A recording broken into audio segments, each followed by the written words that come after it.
The 2026 World Cup has truly become the most unpredictable stage in modern football history. While many of the traditional giants believed they would cruise comfortably into the knockout rounds, the reality on the pitch has told a very different story. From North America, we have just witnessed a series of emotionally draining matches. A wounded Spain finally responded with fury to restore their pride, while Asian powerhouse Japan once again proved why they can no longer be underestimated by either European or African teams.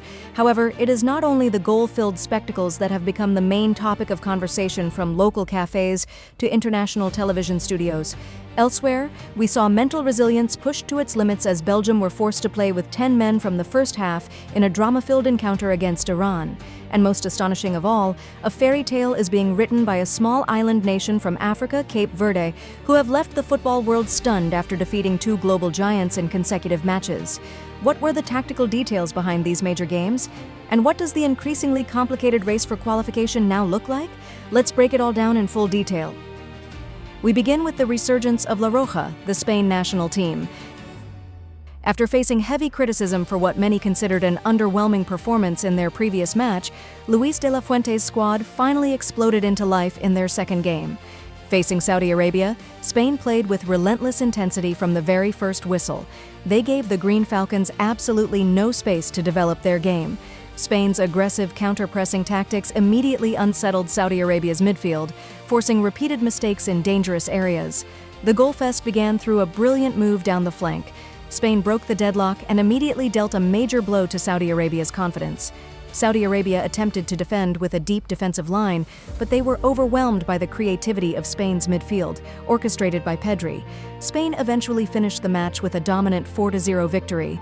The 4 goals scored against Saudi Arabia served as a powerful message to their rivals at the 2026 World Cup that Spain are far from finished and are ready to make a deep run in the tournament. For Saudi Arabia, however, the 4-0 defeat was a harsh wake-up call and a major challenge for their coach, who must quickly address his team's mentality if they hope to avoid an early exit from the competition.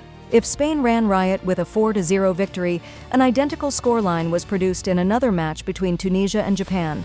The Japan national team, widely known as the Samurai Blue, once again demonstrated why they deserve to be called the kings of Asian football today.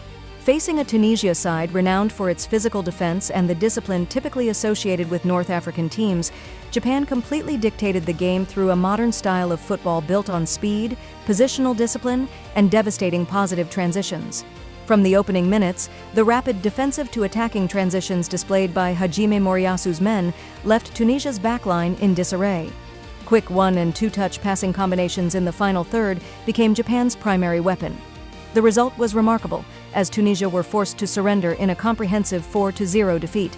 This victory was not merely about collecting 3 points for Japan, it was a tactical statement.